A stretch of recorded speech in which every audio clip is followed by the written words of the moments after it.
Now it's time to introduce our main speaker for tonight, Charlie.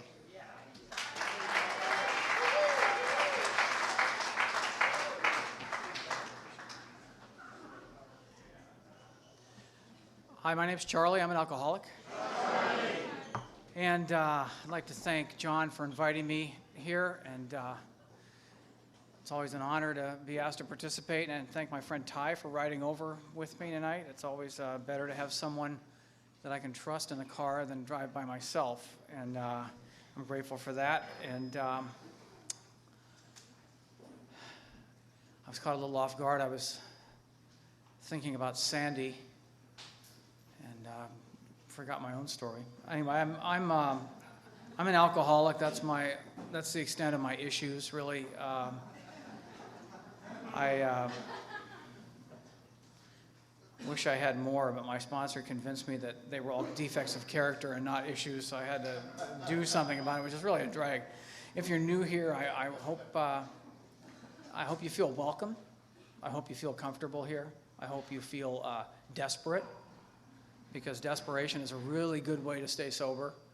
Because when I was new, I didn't know how desperate I was. I followed my sponsor around like the donkey in Shrek, just chasing him around. I went on a date with him one night with him and his girlfriend, and they had to ask me to stand a few feet back while they walked along, because I was hopping around looking for direction. And so I'm grateful for having been desperate and for having found something in Alcoholics Anonymous that helped relieve my desperation and then some. And it's good to see all the people taking birthday cakes tonight. And anyway, I hate people.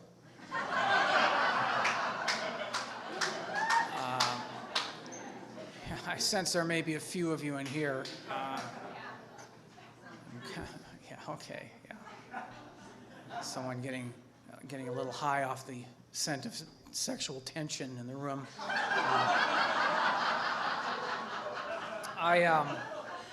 I don't hate them now, but I grew up. I'm an only child. I'm Pete and Katie's boy.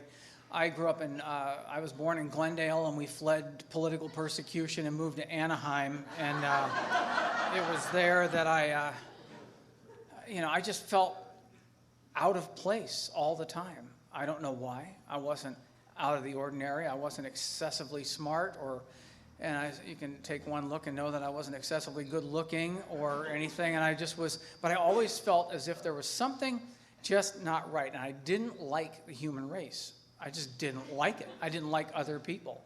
And that's good if you're an only child, and people would say, gee, I bet you felt lonely as an only child. Not me. I loved it. I love being alone. I love spending time by myself. I love just doing things all on my own. The problem I have with hating other people, because it's okay if you don't like other people, it's no big deal. Just as long as you don't go up on a tower with a rifle. But the problem I have with it is that I loathe the human race, and yet I demanded its approval on the other hand, and its adoration if at all possible.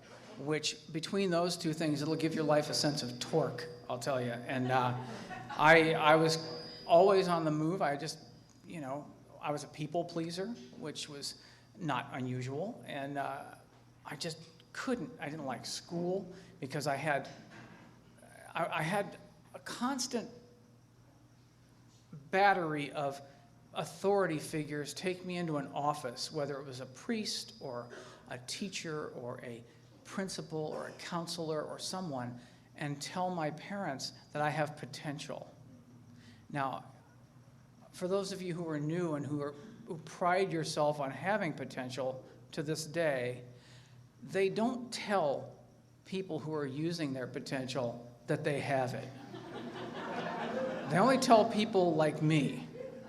And I thought having my potential was a reward in and of itself, because I knew that I had it. And now that I've been brought into an office with my parents, my dad had a 5th grade education, my mom had about a 7th grade education, and they got brought into the office and were told, Charles has lots of potential. They have the big folder out. We just don't understand why he doesn't do anything about it. And my feeling was, and reaction to that was the same, every time they said it, and that was, I know I've got potential, and I will use my potential when I'm goddamn good and ready to, but not even that much sooner. When I do use the potential, I hope you've got a set of sunglasses on, Scooter, because I'm going to light your ass up.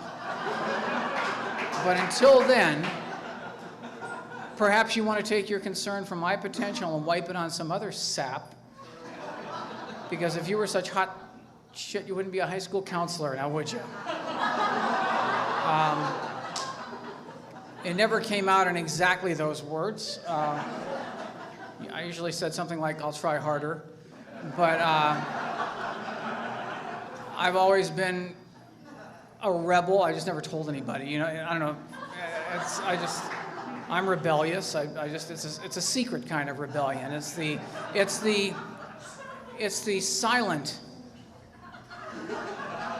It's that passive anger that just builds up. And all my life, all I noticed after I got sober was how much anger was roiling around inside of me and how much other stuff was going on at the same time. And I'm jumping ahead. So I got out of high school with no notoriety at all, except for being a dork. I was a pair of Lee Wranglers in a Levi's world. You know, I was out of place with everybody. And I went right into the music industry after I got out of high school. I was a clerk at a record store in Fullerton, and I was working there, and some guys that had been sort of troublemakers at my high school came into the record store one day, and they asked me if I wanted to go to a party. Now, I had never been, I had just turned 18. It was 1968. I'm going to be 59 next week, if anybody cares. And I was flabbergasted that somebody would ask me if I wanted to go to a party. Now, I had never been to a party up until that point.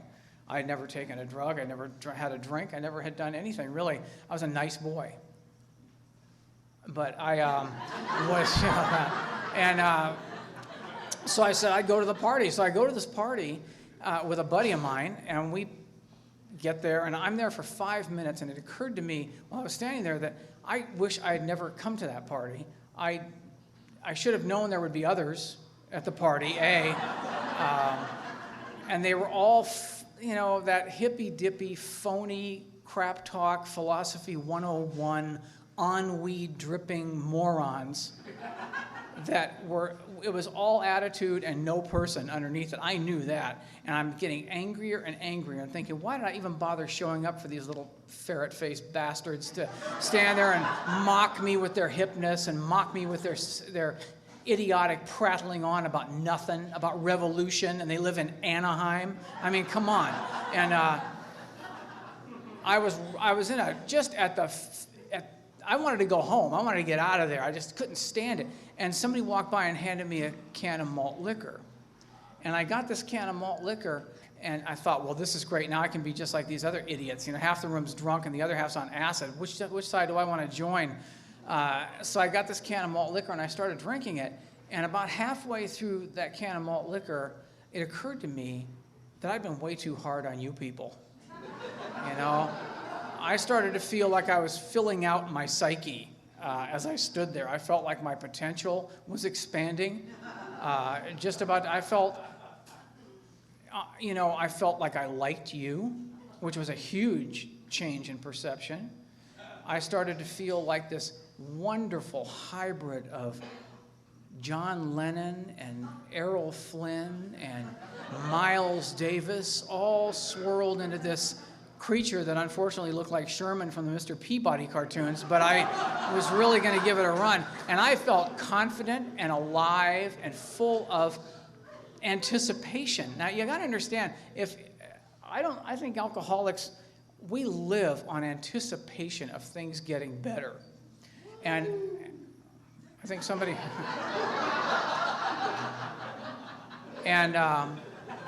what alcohol did was it gave me the satisfaction of a job well done without having to do a damn thing. Because when I drank, I wasn't afraid of what had happened in the past or what was going to happen tomorrow. I was really there in the moment right then. And that's the only way I know how to describe the effect alcohol had on me, because when I drank, I was there. I was part of everything. I was alive, and I felt like I believed everybody else felt normally. I thought, this is finally a chance for me to experience what it's like to be a real human being and not a brittle dick. And so I wanted that experience. I went into a blackout that night. I wound up running alongside of my friend's car, throwing up all over myself and just laughing my ass off, because I'd been there and I was never going back. You know, I was never to go back to the way I was the moment before I took that drink from that can of malt liquor, ever, to this night. It altered my entire life, because I know to this night, and I've been sober for 28 years and a couple of months, I know that that will always work, even though it's a lie. Inside of me, when the heat's on and things aren't working and the disappointments are rising up and the fear kicks in and you start looking really different to me and really unfriendly to me, I know that a few drinks of bourbon are going to cool me out. Also catapult me into someplace else. But if I only think about, I don't think about consequences, you know. Am I drunk-a-log? I drank in blackouts and brownouts and hideous activities for years, but I have a really boring drunk-a-log, and I've never come out of a blackout, you know, yelling, "Cover me, I'm going in." I've never come out of a blackout saying much of anything, really. I've come out of blackouts with people saying things to me like, "Boy, I bet that hurt." Because when I drink, I'm the kind of guy who believes that the fastest way down a long flight of stairs is to just relax. And I am a pants-pissing, mirror under the nose, throw him in the back of the pickup truck, get him some fresh air, who's that in the ivy, honey, kind of a drinker.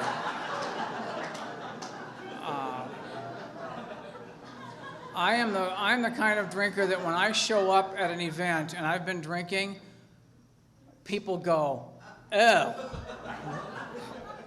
what?" You know, and I don't even have that much of an effect. That's all in my head. Most people just, if I stood next to beige wallpaper, I'd just disappear. You know, I'm a quiet raging drunk, and I drank, and I took my share of drugs. But I'll tell you what, drugs got me loaded. I know it's supposed to happen that way, I guess. And the problem I had was that I don't want to be loaded. I don't want to be up at 3 o'clock in the morning after smoking a couple of joints, listening. How many times in a row can you listen to Layla before you're in the kitchen eating a jar of mayonnaise? You know, I tried speed for a while and did not like the sensation of my eyes trying to beat me into the next room. You know, that feeling. Let's go, man. And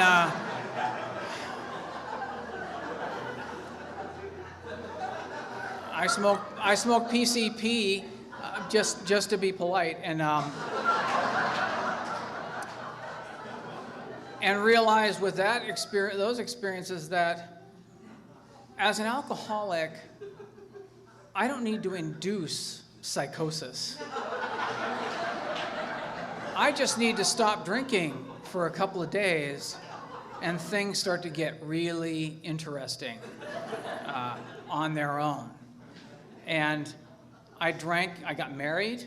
I thought that would make me whole. You know, that feeling, the two of us will be one. How pathetic is that? If you are new in this room and you are thinking of getting a relationship, come talk to me at the end of the meeting. Because that first marriage was a disaster. The second one was worse. I saw Medea in Westwood and thought it was a comedy based on my last marriage.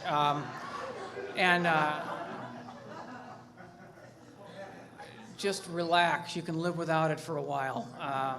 But I would get married trying to become one. I write now for a living. I got a job. Wanted to become a writer all my life, and I wound up getting a job at a bookstore, and I was working there thinking that my career would catch on just by being around books. In the same way that reading a cookbook would satisfy hunger, or by studying the big book that you actually believe you have a program. But I was working at this bookstore, and I met this girl, and we got married.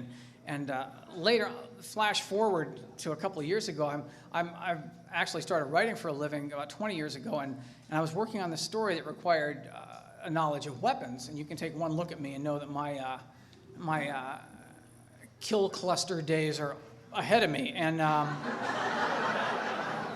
so I had a call, and AA is a great resource. I mean, I didn't have to think 2 seconds to find somebody who had some real weapons experience in AA. I mean, if you want to know about weapons or arson or, mutilation, all that stuff, just say, excuse me, have you ever done this? Oh, yeah, sure. Or they know somebody who did. But this, I started doing some research on bullets and guns. And I read that now we're talking about old guns.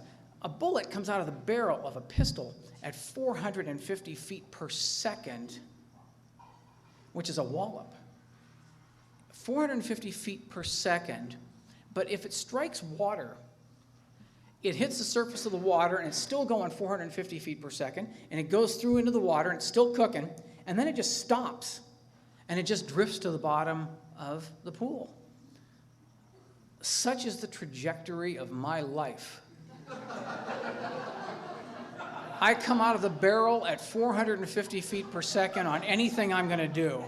I set my mind on it, and I'm going to do it. And I come blazing into anything, relationships, career moves, you name it. I come out, I'm ready. I'm hot on it. I'm into it, really into it.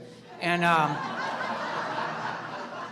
I'm 450 feet per second. Then I hit water, and I keep going, but just eventually just stop and drift harmlessly to the bottom of the pool. And the water is fear. And I've lived in that water my entire life. My life has been built on fear. Unnatural fear, unfounded fear. I heard someone say, this is an old line in AA, that 95% of the things that I was afraid of all my life never materialized. Never happened. It was just the fear that guided me through that. So I never attempted anything out of fear. I didn't get married to this woman because I asked her to marry me. I lived with her, and she said, are we going to get married or what? And I said, okay. That's the kind, I'm a wimp, too, when it comes to that kind of stuff. And so we got married, and it was not good. She was a wonderful woman, but she was not alcoholic. She tried to drink with me a couple of times. She's a quitter. She stops drinking when she starts to feel the effect of alcohol. She said one time, I got to stop drinking because I'm starting to feel like I'm losing control. And I thought, that's really curious, because when I start drinking, I just feel like I'm starting to get some control. I'm out of control sober.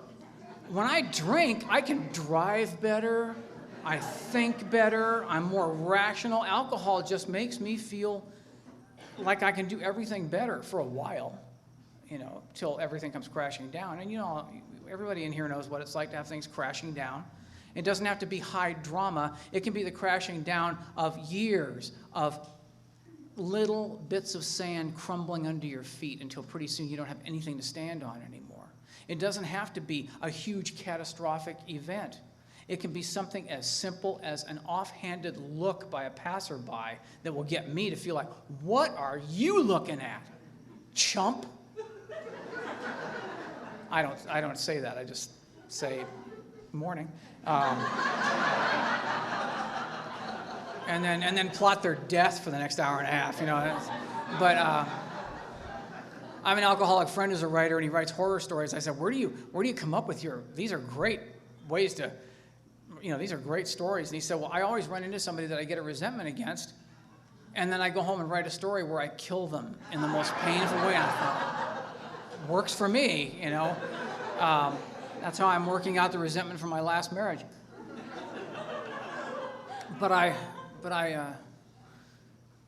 move away. Anyway, so I got brought to my first AA meeting. I'd been peeing blood for some time. I'd been in therapy for a while. I went to a meditation retreat and was going to kill myself. So things were not going really well in my life. I was in mountainous debt. My wife was divorcing me, and I got brought to an AA meeting, and the woman, I was giving her a ride. And now I've got about 4 days without a drink at this point. I tried to stop by myself.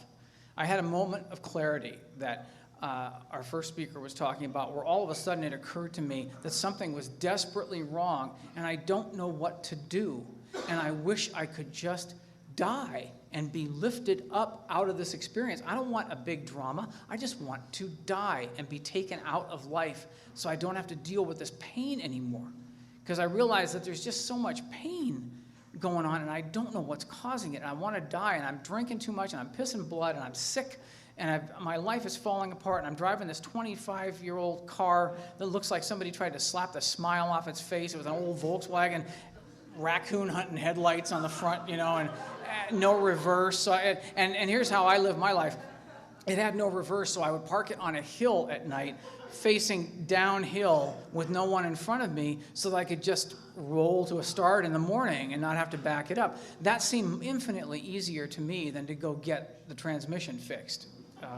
That's how my whole life has been, is little, as Clint Hodges used to say, nickel and dime compromises that we make that we don't even know we're making until sometimes it's too late before we realize it. And I had all those nickel and dime compromises had just eaten me alive, and I just wanted to go away.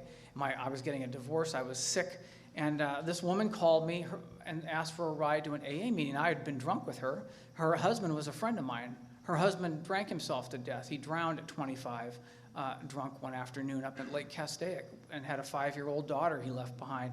And his widow was the one who called me and asked me if I would take her to an AA meeting because she had heard from my ex-wife that I had stopped drinking.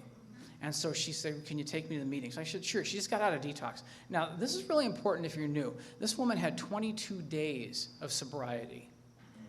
And she 12-stepped me in the 20-minute ride between picking her up and getting to the meeting, and I didn't even know it, because she wasn't telling me what she thought I should do, or she wasn't telling me what she thought was wrong with my life. She told me what she had found in Alcoholics Anonymous in the 21 days that she had been sober in this detox. And we pull up to the front of this place, and I said, okay, what time do you want me to come get you? And she said, why don't you come into the meeting? And now, I had those imaginary gnats that would congregate right in my peripheral vision. I don't know if anybody else had this. I was after 4 days of no drinking. I know Keith's had them, but and then some. Seagulls for Keith. But these gnats are congregating in my peripheral vision. I'm hearing somebody in the back seat going, Charlie, Charlie, and all the time.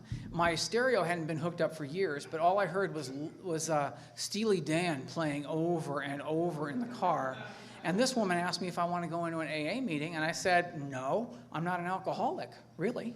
I don't think I need AA.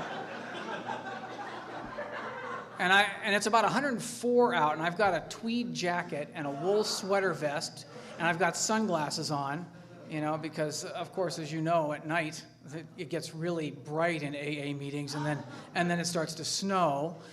So I'm sitting there, twitching away, and she said something very kind to me. She said, you know what, you don't have to be an alcoholic.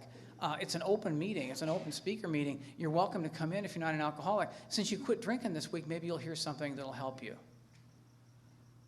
And that seemed fair. It just seemed fair to me. And I went into that meeting and hated it. Didn't like AA. Didn't like people. I mean, there was this many people in the meeting. I walked in, and my first instinctive reaction was, lose-a-rama. I have landed, it's like a swap meet for psychosis and just bad clothes at this place. And now, I'm in a tweed jacket I got at the St. Martin's thrift store on Main Street when I used to be down there in Santa Monica. And I was a wreck. And people were really nice to me there, and they gave me phone numbers. And I have a friend named Jack. I got sober with him, and he used to take the phone numbers and put them in his pocket. And then he'd go to another meeting, and people would say, "You got a phone number? You know, you're new. You got a phone number? Yeah, here, call me anytime."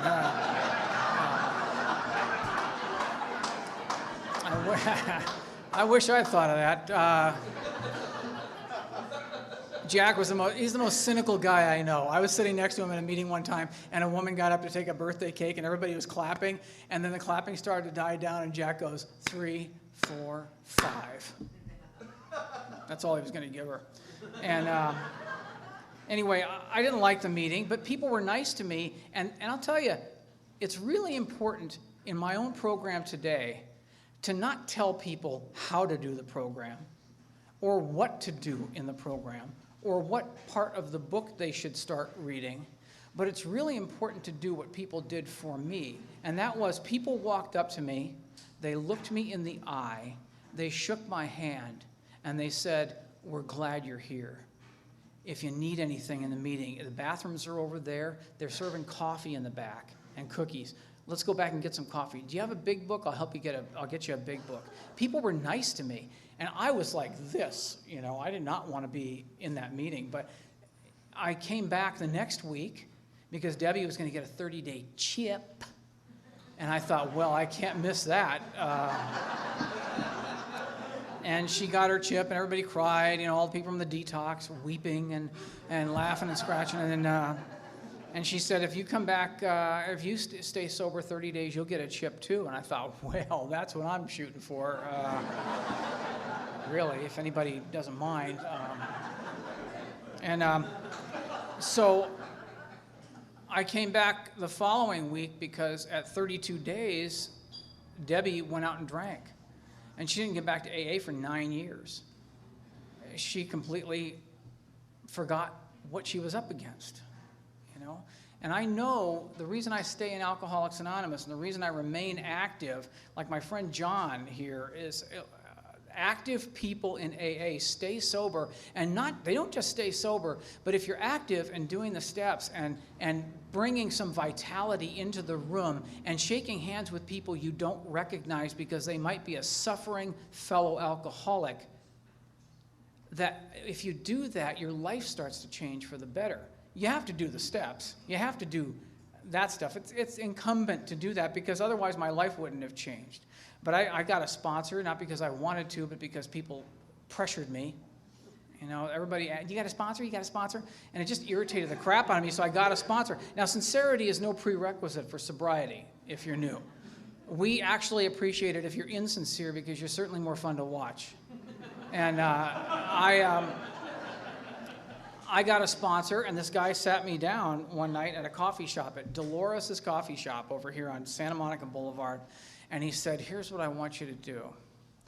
And he told me to go to 7 meetings a week, to get commitments at all my meetings, to shake hands with people even though I don't know them and ask them their name and look them in the eye and say hi to them. Then I want you to go out for coffee with people and never leave the meeting while it's going on. The meeting is over at keep coming back at the end. That's when you leave. And I listened to all this and thought, I am not going to do this. I'm not going to take this kind of direction from a milkman. I've got a degree in journalism and a minor in English. Why do I have to listen to this sap? You know? And he said, "I want you to get that big book, but I don't want you to read it yourself. I want you to go to a book study and read it with other people so you'll be attended to while you're reading it. Because I know people like you, and you will fight every word in that big book if you don't hear other people's experience with it. Because in AA, we're nothing except our stories to each other. I've never learned anything from anybody who sat me down and tried to tell me how to do a step. But I've learned everything in AA from listening to other people tell their stories and how they incorporated the work of Alcoholics Anonymous into their life so that it wasn't work. It was just a natural way of doing things. And I had this sponsor who made me do all this stuff, and I didn't want to do it, and I was irritated with it, and I wound up going to the, did everything he wanted. I got to meetings an hour early. I shook people's hands. I got phone numbers. I called alcoholics every day. I called Bill every day. I prayed to a God I didn't believe in, because I prayed to God when I was 8 years old that he would allow my mother's baby to live, and it died. My mother had 4 babies, and 3 of them died at birth. And I had no idea what it meant to her to have that happen. It was just, I didn't understand it. And I prayed for that last baby to live, and it didn't. And I thought, well, if God doesn't even listen to an 8-year-old praying, why do I want any part of that thing? He's out there for all the good people that don't cause any flack, the people that keep gloves in their glove compartments, that do everything by the rules. And I don't. And I do shameful things, and I do embarrassing things, and I drink, and I don't mean to do these things, and I don't know what I'm doing, and I don't mean to live in this fear, but I just am, and there is no way I'm going to get from the basement that I live in to the penthouse where God is with all of his fine church-going folk. It ain't going to happen. And an Al-Anon woman told me this a while back. She said, did you notice that God came all the way down in the basement to get you and lead you out in the way that the people in the meetings did it? It wasn't God coming down from the sky. It was alcoholics sticking their hand out and offering me some hope. And once I started to do those steps, I started to get a little bit of hope. Now, I wanted a spiritual awakening. I wanted a real spiritual awakening. I used to pray to God, please, God, if you're going to let me do your will today, but please be really, really obvious about it, because I don't understand subtlety. I do not need a still small voice in the night. I need a pick me up by the lapels, slap me around, who's your daddy kind of a spiritual awakening, That's the only way I'm going to get it. Then I'm 8 months sober, and I'm mopping floors, which is what we Irish are built for anyway. And I'm mopping floors and dreaming about a better life to get off the receiving dock at that bookstore. And I'm angry and frustrated because I want a spiritual awakening. My life is, I'm 8 months sober, and I'm thinking, this doesn't work. And my sponsor said, well, you're 8 months sober. What do you mean it doesn't work? You haven't had a drink for 8 months. I said, yeah, but I was in a meeting that afternoon, and this woman came in, and she was about 9 months sober, and she comes to the podium and goes, I haven't been to a meeting in 7 months, but I came back today, and I had a spiritual awakening. I thought, great. I'm mopping the floors, picking up cigarette butts, cleaning up the parking lot, talking to newcomers, shaking hands, praying to a God I don't believe in, and nothing happens. This bitch comes back in one day and has a spiritual awakening. What gives? What gives here? I didn't even understand why I was so, I told my sponsor about, when I did my inventory, I told him about, because at 8 months I was mopping the floor at my meeting, and I looked at the people standing in line to thank the speaker, and it occurred to me in here that I liked all of you, and I knew every one of you by name, because I had done all that simple stuff that my sponsor had asked me to do. And my life started to change. And I started to do better things and take more chances and still feel the fear, but walk out of it holding the hand of another Alcoholics Anonymous member. Because we will not let you sit in fear. We will give you direction to take that based on our experience. And I started to change. And I wound up going back to college. I got a teaching credential. I started teaching high school, and then I became a writer by teaching kids how to write. And I wound up getting offered a job to write professionally, and I didn't know what to do. I asked my sponsor, what do I do? And he said, take the job. Don't be afraid. Just take the job. Move forward. And I did it. I've been doing that. I got laid off from my job after 16 years, about 5 years ago, and I just started a business by myself, and I've been supporting my family. I got married again. It was a disaster, but I had 2 children in this marriage, and I have a 10-year-old son and an 8-year-old daughter. And they're just a joy. And their mother has had trouble with her alcoholism and is now living up in Northern California. I have full custody of my children. And the secret to that? Pay the child support on time. Pay the alimony on time. Be current with your children. That's what I was told by other alcoholics, and I did that. I called my kids every night. And I'll be down, but I know many of you have blocks to go to get home. But Ty and I are trying to hold our piss driving down the 405, but you guys saunter home.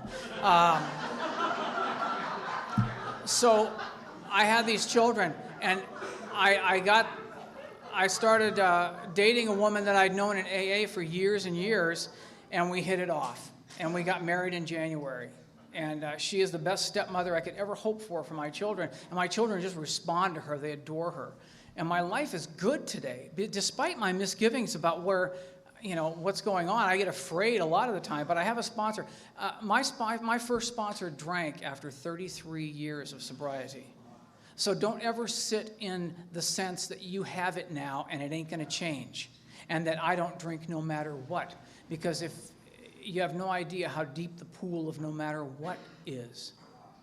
People in this room tonight, there are people in this room tonight who are suffering, who are hurting, who need help and need to have someone welcome them to this way of life and walk with them in it to relieve that pain.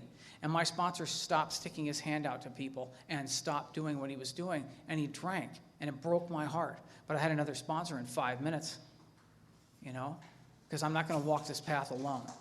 I'll tell you a story and I'll sit down, I promise. Okay. My dad, I carried that hatred of God around for a long time. Not hatred, irritation and separateness from God all the time.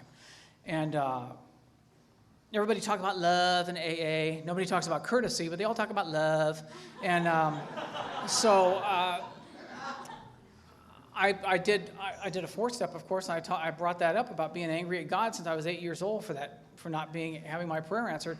And my sponsor said, well, what's your part in that? And I thought, my part in that? Are you out of your mind? My part? I was 8 years old. What part does an 8-year-old have in a situation like that? And he said, I don't know, but it's not the 8-year-old that's got the problem. It's the fact that you've been carrying around that anger and that sadness for 30 years. What are you going to do with it? And then it occurred to me I had to change something. And I heard about love all the time here. I made amends to my dad posthumously. I made amends to my mother by paying her back the money, which is a good start. And my father, from the time I was about 10 till the time I was about 14, would make my lunch for me every morning. And my dad we had no resources. My father would make me lunch. I couldn't buy my lunch, and it wasn't cool to not buy your lunch. And he'd make a sandwich and put some chips and an apple in there and give it to me, leave it on the counter with my name on a bag, and he would go to work in the morning. He was a carpenter and worked at McDonnell Douglas for years. And I'd get up in the morning, and I'd grab that bag, and I'd walk off to school, and as I crossed the property line, I'd chuck that lunch in the trash can and just keep moving. And every time I did that, I got a little twinge of guilt in here. It just tightened me up. And over the years, that got really, really tight to the point where I didn't like my father. I judged him for being stupid and out of touch and this and that. I judged everybody the same way. And so when I made amends to him, I started to realize that he hadn't been disappointed in me as I thought he had, because he'd been a drill instructor in the Marine Corps. I was sure he was disappointed in the likes of me.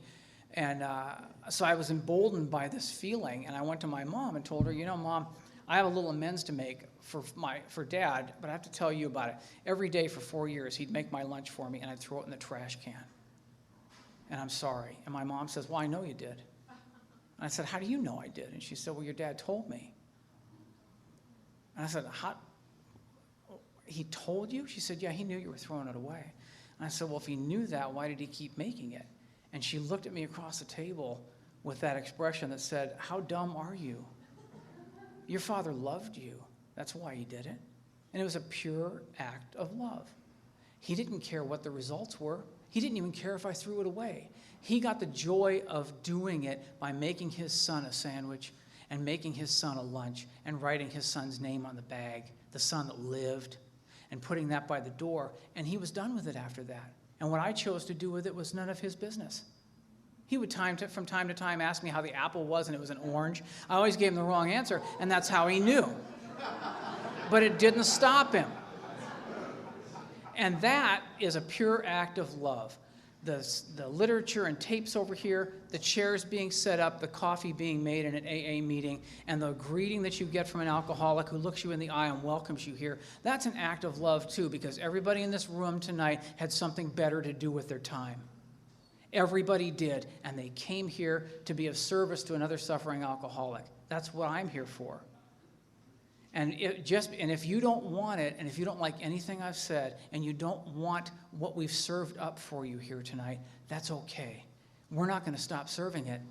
We hope you come back tomorrow night and partake of it again, or keep coming back until you do start to take the nourishment of your spirit from this program and start to find out that there is pure love in here without any connections to it. It's just pure love to show you how to live sober, how to do some simple steps, and get a better life. Thanks again, John, for having me.